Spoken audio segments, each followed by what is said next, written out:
പോകുന്ന കഥയുടെ പേരാണ് ഉറുമ്പും പ്രാവും. ഒരു ഉറുമ്പ് ജീവിച്ചിരുന്നു.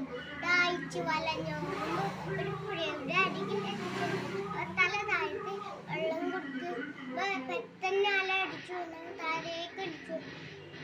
തീർച്ചയായും വെള്ളത്തിൽ മുങ്ങി പോകുന്നു കണ്ടു. അവൻ ചുമക്കാനും ദവിക്കാനും തുടങ്ങി.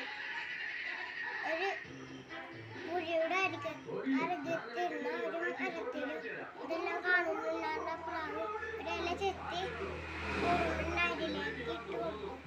അവൻ നന്ദിയോടെ അതിൽ കയറി കരയിലേക്ക് എത്തി.